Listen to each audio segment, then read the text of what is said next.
பாராளுமன்ற தேர்தலோடு சட்டமன்ற தேர்தலும் நடைபெற்ற மாநிலம் ஒடிஷா. இங்கு 30 வருடங்களுக்கு பிறகு, அதாவது பிஜு ஜனதாதள் என்று சொல்லக்கூடிய ஆட்சி இல்லாமல் பாஜக முதன்முறையாக அந்த மாநிலத்தில் ஆட்சி பொறுப்பு கேட்டிருக்கிறது. இந்த நேரத்தில் பிஜு ஜனதாதள் கட்சியை சார்ந்த தலைவர்கள் நேற்றைய தினம் தேர்தல் ஆணையத்தை சந்தித்திருக்கிறார்கள். சந்தித்து என்ன சொல்லியிருக்கிறார்கள் தெரியுமா? ஒடிஷாவில் மோடியும் பாஜகவும் வெற்றி பெற்றது என்பது மோசடியின் மூலமாக இதோ எங்கள் கைகளில் ஆதாரம் இருக்கிறது என்று சொல்லியிருக்கிறார்கள். அப்படி என்றால் ஒடிஷாவில் விரைவில் மறு தேர்தலா? மா நேச்சுரல்ஸ் வழங்கும் மிஸ்டர் பர்ஃபெக்ட் மென் வெல்னஸ். திருமணம் ஆகக்கூடிய அனைத்து ஆண்களின் இல்லற பிரச்சனைக்கும் ஒரே தீர்வு. வணக்கம். உங்களுக்கெல்லாம் தெரியும், நவீன் பட்நாயக் பொதுவாக இந்தியாவில் மிகச்சிறந்த மாநில முதல்வர்கள் அப்படிங்கிற பட்டியலில் எடுத்தால் ஒரு 3 இடங்களில் இந்த நபர் வந்துகிட்டே இருப்பார். அந்த அளவுக்கு ஒடிஷா மாநிலத்தில் மிக முக்கியமான வளர்ச்சி திட்டங்களை கொண்டு வந்த ஒரு மனிதர்.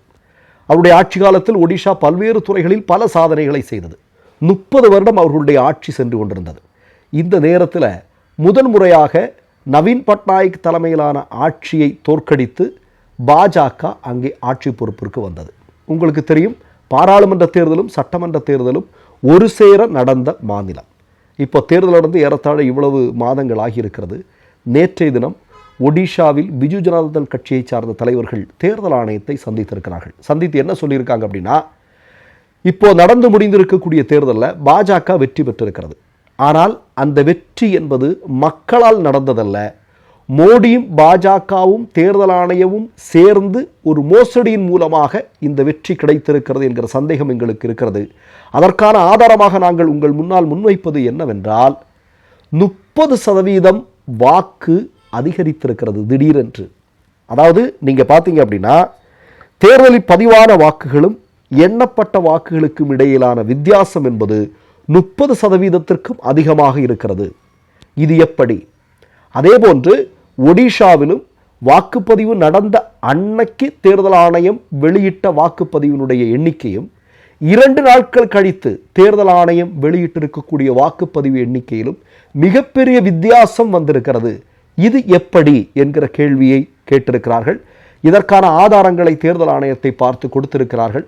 வழக்கம் போல தேர்தல் ஆணையத்தினுடைய அதிகாரிகள் நக்கல் அடித்து கொண்டு ரொம்ப சாதாரணமாக இதெல்லாம் என்னப்பா அப்படிங்கிற மாதிரி அதை வாங்கியிருக்கிறார்கள். உங்களுக்கு நல்லா தெரியும், ஒடிஷாவில் ஆளும் கட்சியின் மீது அதிருப்தி வருவதற்கு என்ன காரணம் இருக்கிறது? எதுவுமே கிடையாது. மாநில அளவிலான ஏதாவது ஒரு போராட்டம் நடந்ததாக நீங்கள் பார்த்துருக்கீங்களா? ஒடிஷாவில் கிடையாது. அங்கேயும் பிரச்சனை என்ன? பாஜக என்று சொல்லக்கூடிய கட்சி ஒரு மாநிலத்திற்கு தேவையான விஷயங்களை செய்கிறதா அப்படிங்கிற கேள்வி இருக்குது. அதை செய்யலை. ஆனால் ஒடிஷா என்று சொல்லக்கூடிய மாநிலம் எல்லா துறைகளிலும் முன்னணியில் இருந்த மாநிலம். அந்த இடத்துல பாராளுமன்ற தேர்தலையும் சட்டமன்ற தேர்தலையும் பாஜக பெரும் வெற்றியை குவிக்கிறது. இது எப்படி சாத்தியம்? 30% வாக்கு எப்படி அதிகரித்தது? உங்களுக்கு நல்லா தெரியும். ஹரியானா தேர்தல் நடந்து முடிந்தது. 99% பேட்டரி சார்ஜ் இருக்கக்கூடிய வாக்கேந்திரங்கள் அது எண்ணப்படும் போது பாஜக வெற்றி பெறுகிறார்கள்.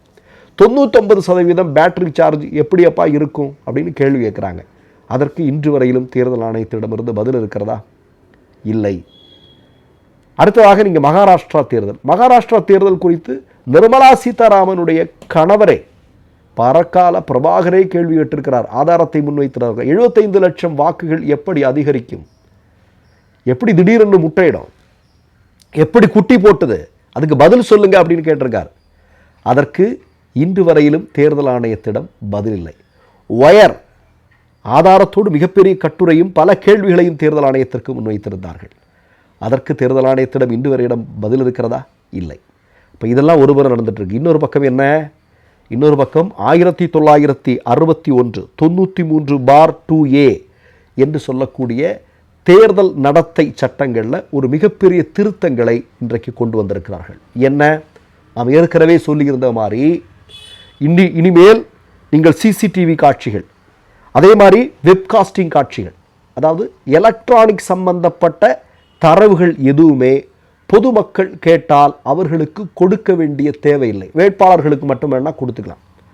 பொதுமக்களுக்கு இதை கொடுக்க வேண்டிய தேவையில்லை. அவங்களுக்கு சந்தேகம் இருந்து இந்த மாதிரி இருக்குங்க, எங்களுக்கு அந்த சந்தேகத்தை போக்குறதுக்கு இந்த ஆதாரத்தை கொடுங்க அப்படின்னு கேட்டால் அது கொடுக்க வேண்டிய தேவையில்லை அப்படின்னு சட்ட திருத்தம் கொண்டு வருகிறார்கள். இப்போ இதற்கு எதிராக இன்றைக்கு உச்ச நீதிமன்றத்திற்கு காங்கிரஸ் போயிருக்கு. இது மிகப்பெரிய அநீதி, இதற்கு நீங்கள் அனுமதிக்கக்கூடாது, இதை நீங்கள் தலையிட்டு உடனடியாக இதை நிறுத்த வேண்டும், இந்த சட்ட திருத்தம் செல்லாது அப்படின்னு சொல்லணும் அப்படின்னு மதிப்புக்குரிய உச்ச நீதிமன்றத்திற்கு நம்முடைய காங்கிரஸ் மனு அளித்திருக்கிறது. இது மட்டுமா, 25 வருடமாக மோடிக்கு சிம்ம சொப்னமாக இருக்கக்கூடிய மாநிலம் டெல்லி இல்லையா? உங்களுக்கெல்லாம் நல்லா தெரியும்.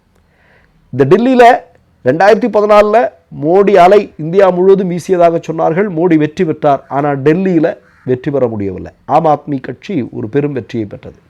2019 எந்த காலத்திலும் இல்லாத அளவிற்கு ஒரு மிகப்பெரிய வெற்றியை பாஜக பதிவு செய்தது. ஆனால் 2014 டெல்லியில் ஆம் ஆத்மி கட்சி பெற்ற வெற்றியை விட ஒரு மிகப்பெரிய வெற்றியை 2019 பதிவு பண்ணாங்க. அப்போ மோடி அலை வீசிய போதும் கூட டெல்லி அவர்கள் கைவசம் செல்லலை. டெல்லிங்கிறது அவங்களுக்கு ரொம்ப கனவு. ஏன்னா இந்தியாவினுடைய தலைநகரம், அங்கே பாஜக ஆட்சியே வர முடியல. அப்போ மோடியினுடைய மிகப்பெரிய எதிரி, பாஜகவினுடைய RSSனுடைய மிகப்பெரிய எதிரி என்பது ஆம் ஆத்மி. இப்போ அங்கே திரும்ப எப்படியாவது வெற்றி பெற்றாகணும். அதற்காக வேட்பாளர்கள் பட்டியலில் மிகப்பெரிய குளறுபடியை பாஜக செய்திருக்கிறது தேர்தல் ஆணையத்தின் உதவியுடன் அப்படிங்கிற ஒரு குற்றச்சாட்டை அரவிந்த் கெஜ்ரிவால் முன்வைக்கிறார். உங்களுக்கு தான் தெரியும், 100 நபர்களுக்கு ஒரே தகப்பன் அப்படிங்கிற வேடிக்கையெல்லாம் நடந்திருக்கு. அதாவது 100 நபர்கள், அவர்களுக்கு ஒரே தகப்பனுடைய பெயர்கள். இதான் வேட்பாளர் பட்டியலுடைய லட்சணம், தயாரித்திருக்கக்கூடிய வேட்பாளர் பட்டியலுடைய லட்சணம். உங்களுக்கு தெரியும், மகாராஷ்டிரா தேர்தலில் திடுப்புன்னு பார்த்தா வாக்காளர் பட்டியலில் பல பேருடைய பெயர்கள் நீக்கம் செய்யப்படுகிறது. தேர்தலுக்கு 2 வாரங்களுக்கு முன்பு பல லட்சம் வாக்காளர்கள் புதிதாக நியமிக்கப்படக்கூடிய, சேர்க்கப்படக்கூடிய காட்சியை நாம் பார்த்தோம். இதெல்லாம் மகாராஷ்டிரா தேர்தலில் நடந்தது. இப்போ டெல்லி தேர்தலையும் இது மாதிரி நடக்குது. இப்போ அரவிந்த் கெஜ்ரிவால் என்ன பண்றாரு? அரசினுடைய உதவிகள், அரசினுடைய சலுகைகள் உங்களுக்கு தேவை அப்படின்னா உங்களுடைய தகவல்களை சரியாக வேட்பாளர் பட்டியலில் நீங்கள் சேர்த்து கொள்ளுங்கள். உங்களுடைய சரியான தரவுகளை நீங்கள் கொண்டு வந்து சேருங்க. அப்படின்னா தான் உங்களுக்கு அரசு சலுகைகள் கிடைக்கும் அப்படின்னு ஒரு செக் வச்சிருக்கிறார். அப்போ நீங்கள் பாருங்களேன், முதல்ல ஒடிஷாவில் இவ்வளவு மாதங்கள் கடந்தேனும் இன்றைக்காவது அவர்களுக்கு தெரிந்திருக்கிறது அல்லவா? அதாவது தேர்தலில் மோசடி நடந்திருக்கு, 30% வாக்குகள் அதிகரித்திருக்கிறது. அதாவது நீங்கள் பார்த்தீங்கன்னா பதிவான வாக்குகளுக்கும் எண்ணப்பட்ட வாக்குகளுக்கும் இடையில் 30% வித்தியாசம் இருக்கிறது அப்படின்னு சொல்லியிருக்கிறாங்க. இது ஒன்று. ரெண்டாவது, நீங்கள் பார்த்தீங்கன்னா ஹரியானாவில் பேட்டரி சார்ஜ், மகாராஷ்டிராவில் 75 லட்சம் வாக்குகள் திடீரென்று அதிகரித்தது. டெல்லியில் புதிதாக முளைக்கிற வாக்காளர்களுடைய பெயர்கள். இதெல்லாம் இன்றைக்கு இந்திய தேர்தல்கள் அப்படிங்கிறது ஜனநாயகபூர்வமாக நேர்மையாக நடத்தப்படுகிறதா அப்படிங்கிற கேள்வியை, அப்படிங்கிற சந்தேகத்தை வலுவாக முன்வைக்கக்கூடிய ஆதாரங்கள் இல்லையா? இப்போ நான் என்ன கேட்குறேன், உலகின் மிகப்பெரிய ஜனநாயக நாடு, உலகின் மிகப்பெரிய ஜனநாயக நாட்டில் நடக்கக்கூடிய தேர்தல், அந்த தேர்தல்களில் இவ்வளவு பெரிய சந்தேகங்கள், வாக்கு எந்திரங்களின் மீது நம்பிக்கை இருக்கிறதா அப்படின்னு பொதுமக்களிடம் ஒரு தனியார் நிறுவனம் கேள்வி கேட்கிறது. இல்லை என்று சொல்கிறார்கள் பெரும்பாலானவர்கள். இப்போது செயல்பட்டு கொண்டிருக்கக்கூடிய தேர்தல் ஆணையத்தின் மீது உங்களுக்கு நம்பிக்கை இருக்கிறதா அப்படின்னு கேட்குறாங்க. பெரும்பாலான இந்திய மக்கள் சொல்றாங்க இல்லை அப்படின்னு சொல்றாங்க. அது ஒரு ஜனநாயக நாட்டுக்கு எவ்வளவு பெரிய ஆபத்து இல்லையா? அப்ப அவ்வளவு பெரிய சிக்கல்கள் இன்றைக்கு நடந்து கொண்டிருக்கிறது. அப்படின்னா நமக்கு என்ன, இந்த 3 மாநிலங்களிலும், அதாவது பாஜக சமீபத்தில் வெற்றி பெற்ற இப்போ ஒடிஷாவாகட்டும் அல்லது நீங்கள் மகாராஷ்டிராவாகட்டும் ஹரியானாவாகட்டும், இதில் மிக ஆழமான மிகப்பெரிய சந்தேகத்தை எழுப்பக்கூடிய குற்றச்சாட்டுக்கள் எதிர்க்கட்சிகளால் முன்வைக்கப்படுகிறது. இதற்கு தேர்தல் ஆணையம் எள்ளலோடும் ஒரு மாதிரி ஒரு இருமாப்போடும் பதில் சொல்லக்கூடிய காட்சியை தான் பார்க்கிறோம். அது இந்திய ஜனநாயகத்திற்கு நல்லதா?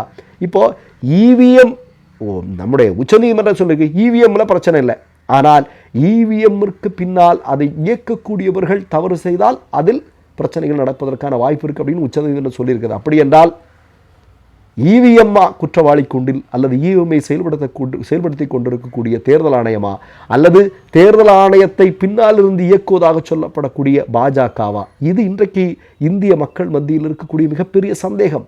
இதற்கு யார் சரியான பதிலை சொல்லப் போகிறார்கள்? மற்றொரு நிகழ்வில் சந்திப்போம். நன்றி, வணக்கம். மை நேம் இஸ் ரெட் சேனலை சப்ஸ்கிரைப் பண்ணிக்கோங்க. அதுக்கப்புறமா பக்கத்தில் இருக்கிற ஜாயின் பட்டனை கிளிக் பண்ணீங்கன்னா ஒரு நியூ பேஜ் ஒன்று ஓப்பன் ஆகும். அதுலயும் ஜாயின் பட்டனே கிளிக் பண்ணிக்கோங்க. அதுல பாத்தீங்கன்னா credit R debit card options இருக்கு. இதுல உங்களுக்கு விசா, மாஸ்டர் கார்டு, ரிப்பே அப்படின்னு 3 ஆப்ஷன்ஸ் கொடுத்துருக்காங்க. அதுல நீங்க எந்த கார்டு சூஸ் பண்றீங்களோ அந்த கார்டோட நம்பர் என்டர் பண்ணிக்கோங்க. அப்புறமா கார்டோட வேலிடிட்டி மந்த் அண்ட் இயரை டைப் பண்ணிக்கோங்க. அடுத்தபடியா உங்க கார்டோட பின்னால சிவிசி கோடுன்னு சொல்லிட்டு 3 நம்பர்ஸ் கொடுத்துருப்பாங்க. அந்த நம்பரை இதில் என்டர் பண்ணிக்கோங்க. அப்புறமா அட்ரஸ் அண்ட் இன்ஃபர்மேஷன் என்டர் பண்ணிட்டு பைங்கிற பட்டனை கிளிக் பண்ணிக்கோங்க.